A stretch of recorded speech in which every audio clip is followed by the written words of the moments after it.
மத்தியமாம் அஸ்மதாச்சாரிய பரியந்தாம் வந்தே குரு பரம்பராம்.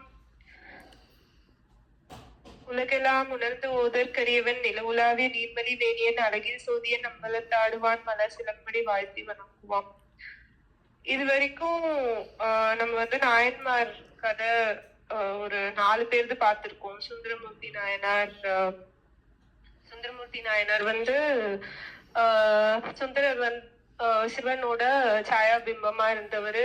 அவரோட புகழ உலகத்துக்கு எல்லாருக்கும் தெரியணும், சிவனோட தொண்டரோட புராணத்தை எழுதணுங்கிறதுக்காக சிவன் ஒரு லீல விளையாடி சுந்தரரை பூமியில பிறக்க வச்சு அவர் வாயால சிவனடியார்களோட புராணத்தை பாட வச்சாரு. திருத்தொண்டர் புராணம் அவரோட சரித்திரம் ஃபுல்லா பார்த்தோம். அவருக்கு அடுத்தது அவரோட சரித்திரத்தோட ஒட்டி இருந்த சேரமான் பெருமான் நாயனாரோட சரித்திரம் பார்த்தோம். எப்படி அவரு அவ்வளோ ரொம்ப க்ளோஸ் ஃப்ரெண்டா சுந்தரமூர்த்தி நாயனாருக்கு இருந்து கைங்கரியம் எல்லாம் பண்ணி எப்படி சுந்தரமூர்த்தி நாயனார் கைலாசம் போகும்போது அவரும் கூடயே போனாருங்கிறது அவரோட சரித்திரம் பார்த்தோம். அதுக்கப்புறம் சோமாசி நாயனார் அவரு சுந்தரமூர்த்தி நாயனாரோட சக காலத்துல வாழ்ந்தவரு.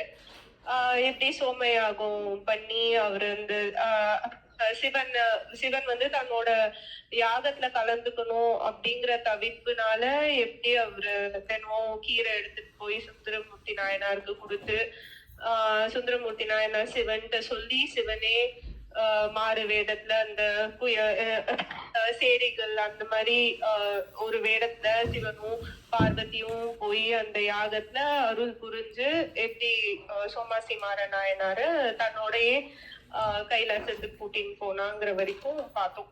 சோ இப்ப அடுத்தது முதல் துணை அடியார் லைக் தனித்தொண்டர் புராணம்னா நம்ம இப்ப பார்ப்போம். இது அண்ணா ரொம்ப நிறைய தடவை சொல்லியிருக்காரு, நம்மளோட கிளாஸ்லயே நிறைய தடவை சொல்லியிருக்காரு. நான் அது அண்ணா அளவுக்கு எனக்கு சொல்ல வராது.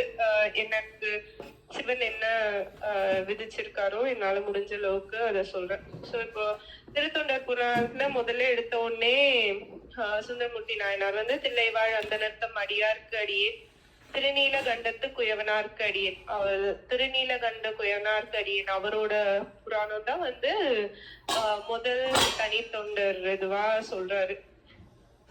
திருநீலகண்ட நாயனார் பத்தி தான் இந்த கிளாஸ்ல என்னால முடிஞ்ச அளவுக்கு சொல்றேன்.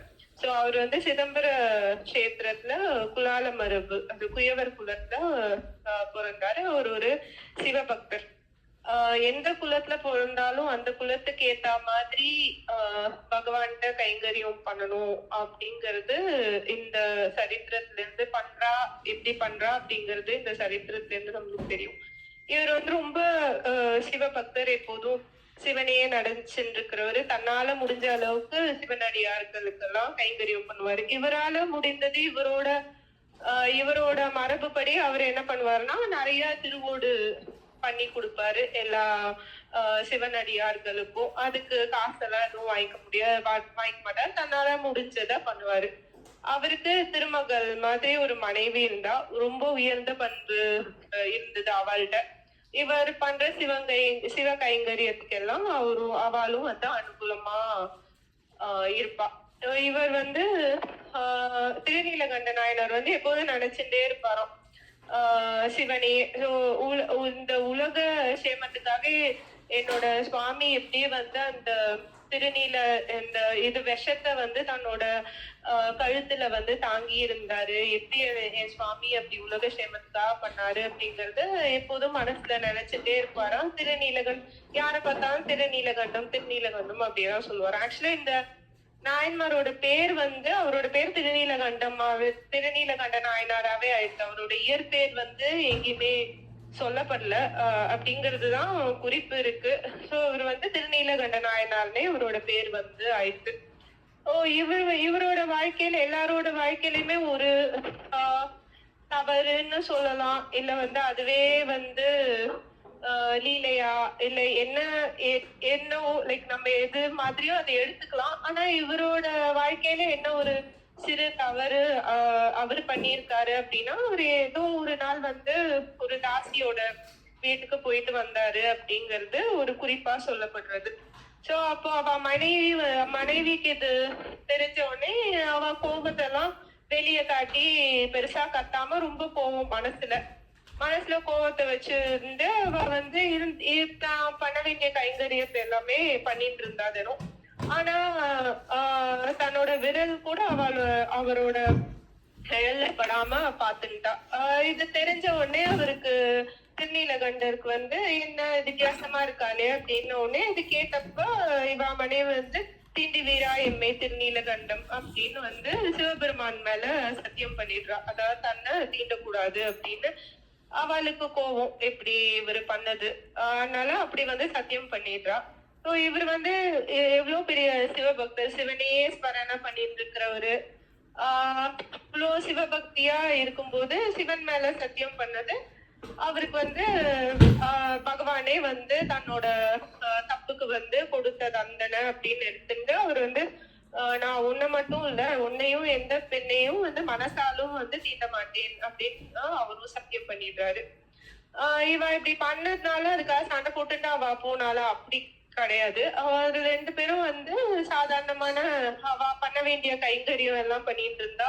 சிவன் மேல வந்து இன்னும் பக்தி வந்து ரெண்டு பேருக்குமே ரொம்ப அதிகரிச்சுது. இது வந்து யாருக்குமே தெரியாது. அந்த ஊர்ல இருக்கிற வாழ்க்கை இவ ஒரு சாதாரண தம்பதியா வாழ்ந்துட்டு இருக்கா. இந்த ஊர்ல ரொம்ப மரியாதை எல்லாருக்கும் இவர் மேலே, என்ன இவரோட சிவபக்தி, சிவகைங்கரியம், இவரோட பண்பு இதெல்லாம் பார்த்து எல்லாருக்குமே ரொம்ப பக்தி. இது வந்து 1 வருஷம் 2 வருஷம் இல்லை, இவாளோட முதுமை பருவம் வர வரைக்கும் இவ இப்படியே வந்து வாழ்ந்துட்டு இருந்தா. சிவகைங்கரியம் பண்ணிட்டு சிவனையே நினைச்சிட்டு எல்லாம் பண்ணிட்டு இருந்தா. அவளோட உடம்புதான் வந்து தளர்ந்து போச்சே தவிர சிவன் மீது இருந்த பக்தி வந்து தளர்ல. ஜபம் பண்றதும் கைங்கரியம் பண்றதும் இப்படியேதான் வந்து அவளோட வாழ்க்கையை வந்து போட்டின்னு இருந்தா. சோ இத வந்து சிவன் பார்த்தாரு. இவ வந்து இந்த அளவுக்கு என் மேல பக்திய பண்ணிட்டு ஒரு ரிஷி பத்னி மாதிரி வாழ்ந்துட்டு இருக்கா. இவாளோட இந்த உன்னதமான வாழ்க்கை வந்து நம்ம உலகத்துக்கு தெரியப்படுத்தணும் அப்படின்னு வந்து நினைச்சிருந்தாரு. சோ நினைச்ச உடனே என்ன பண்றாரு, வராரு. எப்படி வராருன்னா ஒரு சிவனடியார் வேடத்துல நல்லா விபூதி எல்லாம் இட்டுட்டு கையில வந்து ஒரு திருவோட எடுத்துட்டு இவாக்கு வராரு. வந்த உடனே ஒரு சிவனடியாரை பார்த்த உடனே திருநீலகண்ட நாயனாருக்கு ரொம்ப சந்தோஷம். ஆசையா அவரை கூப்பிடுறாரு. என்ன வரவேற்பு கொடுக்கணுமோ அதெல்லாம் பண்ணிட்டு அவர்கிட்ட வந்து பணிவா கேக்குறாரு என்ன பண்ணணும் அப்படின்னு. இவர் வந்து சொல்றாரு, சிவனடியார் அப்படி நெஞ்செடுத்து நீ வந்து ரொம்ப நிறைய எல்லா சிவனடியாருக்கும் வந்து கைங்கரியம் பண்ணுவியாமே, நீ வந்து இந்த மாதிரி இதெல்லாம் திருவோடுல எல்லாருக்கும் கொடுப்பியாமே அப்படின்னாரு. ஆமா, என்னால முடிஞ்ச அளவுக்கு என்ன என் கைங்கரியம் என்னால என்ன பண்ண முடியுமோ அதை பண்ணிட்டு இருக்கேன் சுவாமி, உங்களுக்கு என்ன பண்ணணும் அப்படின்னு வந்து கேட்டேன். இப்போ நீ எனக்கெல்லாம் திருவோடுலாம் ஒண்ணும் வேண்டாம், என்கிட்ட ஆல்ரெடி ஒரு திருவோடு இருக்கு, நான் வந்து அத உன்கிட்ட குடுக்குறேன், நீ பத்திரமா வச்சுக்கணும் அப்படிங்கிறாரு. அது பார்த்தா ஒரு அத்து பழைய திருவோடு, எத்தனை ஜென்மத்துக்கு முன்னாடி வாங்கினதோ வந்து அது அப்படிதான் இருக்கு. பார்த்துட்டு அது சொல்றாரு, இது வந்து ரொம்ப ஈடேனையே இல்லாத திருவோடு, அளவுக்கு வந்து மதிப்பு இருக்கு இதுக்கு, இதை மட்டும் வந்து கண்டிப்பா பத்திரமா வச்சுக்கோ, நான் வந்து ஊரா போகணும், இதெல்லாம் எடுத்துன்னு போனா தொலைஞ்சு போயிரும், அதனால நீ சிவபக்தனா இருக்கிறதுனால உன்னை நம்பி ஒப்படைச்சிட்டு போற, பத்திரமா வச்சுக்கோ அப்படின்னு வந்து சொல்றாரு. இவரும் பணிவா வாங்கிக்கிறாரு. அத வாங்கிட்டு இவர் இந்த பெரியவர் இவ்வளவு சொல்லியிருக்காரு, நம்ம ரொம்ப பத்திரமா வச்சுக்கணும், நல்லா உள்ள வந்து பெட்டிக்குள்ள பூட்டிட்டு இவர் வந்து வச்சுக்கிறாரு. வந்த சிவனடியார் வந்து கிளம்பிட்டாரு. எங்க கிளம்பினாரு, அவர் வந்து நடராஜர் நடனம் ஆட கிளம்பியாச்சு. அதுக்கப்புறம் வராரு, கொஞ்ச நாள் ஆறுது. இவரு அந்த பூட்டி வச்ச இதை எதையுமே திறக்கல. இவர் பாட்டுக்கு இவரோட தினம் வேலையெல்லாம் பண்ணிட்டு இருந்தாரு. அதுக்கப்புறம் கொஞ்ச நாள் கழிச்சு வராரு அவரு சிவனடியார் வந்து, திருநீலகண்டா என் திருவோட கொடு அப்படின்னு கேக்குறாரு. வாங்கோ, இப்பதான் வந்திருக்கேன், வாங்கோ ஏதாவது சாப்பிட்டுட்டு அதுக்கப்புறம் வந்து பொறுமையா, திருவோடு தானே ரொம்ப பத்திரமா இருக்கு நீங்க கொடுத்தது, அது வந்து நான் எடுத்து தரேன், வாங்குவோம், அவசரம் என்ன அப்படி அதெல்லாம் இல்ல, எனக்கு டைம் ஆகுது, நீ கொடுத்தனா கிளம்பிடுவேன் அப்படின்னு வந்து சொல்றாரு. இவரு போய் அந்த பூட்டி வச்ச பெட்டிய திறந்து பார்த்தா திருவோடு காணும். எப்படி இருக்கும்? அதுதான் வந்து அது சேக்கிழார் வந்து இந்த இடத்துல என்ன சொல்றாருன்னா, கண்டத்துல வந்து விஷத்தை மறைச்சு வச்சவர் யாரோ அவர் தான் வந்து அந்த திருவோடையும் வந்து மறைத்து விட்டார் அப்படிங்கிற மாதிரி சொல்றாரு. அவர் சிவனோட லீலை தானே.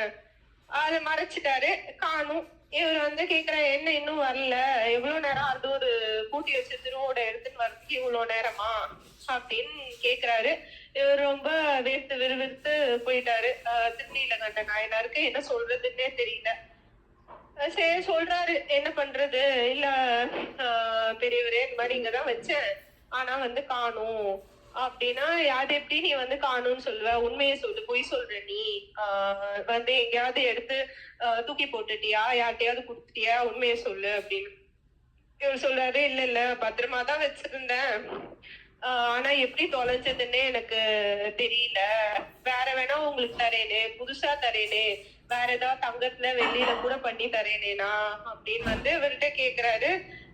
ஆனா இவரு எங்க ஒத்துப்பாரா, அதெல்லாம் இல்ல, என்னோட திருவோடு எவ்வளவு இது விலை மதிப்பற்றது நான் உங்ககிட்ட சொன்னேனா இல்லையா, அப்பவே என்னோட இவ்வளவு பத்திரமா ஒரு பெரிய சிவ கைங்கரியம் பண்ற சிவனடியார்களுக்கெல்லாம் சேவை செய்யறேங்கிற ஒரு திருவோட குழவா உன்னால பத்திரமா வச்சுக்க முடியாது அப்படின்னு சொல்லலாம். இவர் வந்து இல்ல சத்தியமா சொல்றேன், நான் வந்து பத்திரமா தான் வச்சிருந்தேன், ஆனா எப்படி போச்சுன்னே தெரியல.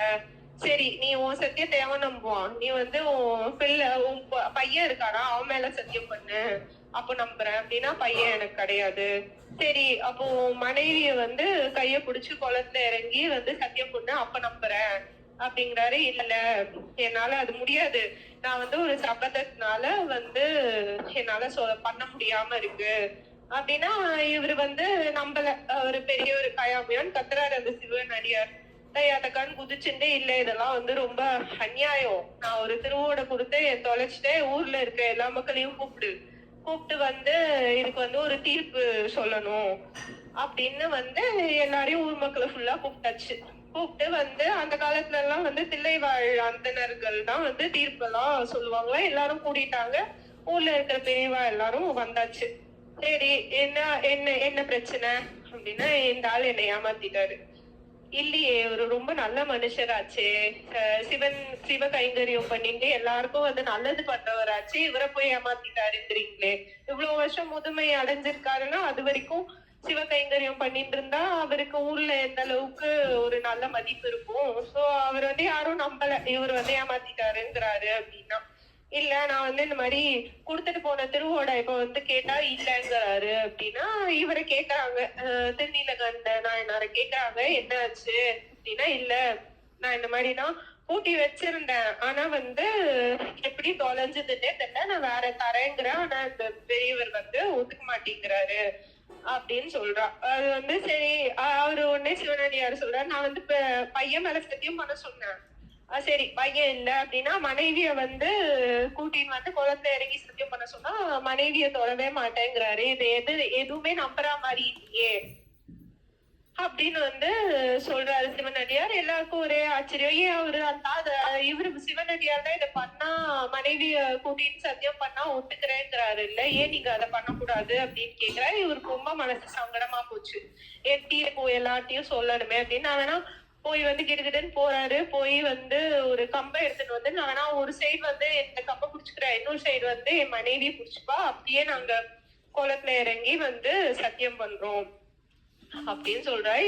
இவரு சொன்ன உடனே எல்லாருக்கும் ரொம்ப ஆச்சரியமா இருக்கு, ஏன் வந்து இப்படி சொல்றீங்க, என்ன அப்படி வந்து சபதம் பண்ணியிருக்கேன் நீங்க வந்து மாதிரி சத்தியம் பண்ண மாட்டீங்க அப்படின்னு வந்து ஊர் மக்கள் எல்லாம் பெரியவா எல்லாம் கேட்கும் போது அந்த இடத்துல இவருக்கு வேற வழி இல்லை, உண்மைய வந்து ஒத்துக்கிற மாதிரி ஆயிடுத்து. அவர் எல்லாம் நடந்ததெல்லாம் சொல்லிடுறாரு. நடந்ததெல்லாம் சொல்லிட்டு, இதனாலதான் நான் வந்து இப்படி சொல்றேன், என்னால சத்தியம் பண்ண முடியாது அப்படின்னு வந்து சொல்றேங்கிறாரு. அங்க எல்லா இருக்கிறவாளோட மனசுமே ரொம்ப கலங்கி போச்சு. இப்படி வந்து ஒரு தபசு வாழ்க்கை வாழ்ந்துட்டு இருக்கா இவா 2 பேரும் சிவன் கைங்கரியம் பண்ணிட்டு அப்படின்னா, இவர் வந்து சிவனடியார் வந்து நகரவே இல்லை, அப்படியே மூஞ்சில கோவத்தோட அப்படியே பார்த்துட்டு இருக்காரு. சரி நீங்க வந்து இந்த கம்ப புடிச்சிருந்தாவது சத்தியம் பண்ணுங்க அப்படின்னு வந்து சொல்றா. 2 பேரும் வந்து கம்ப புடிச்சிட்டு இறங்குறா குளத்துல இறங்கி எழுந்திருக்கும் போது வந்து 30-35 வருஷம் முன்னாடி எப்படி இருந்தாலும் அந்த மாதிரி எழுந்து வராலாம் 2 பேரும்.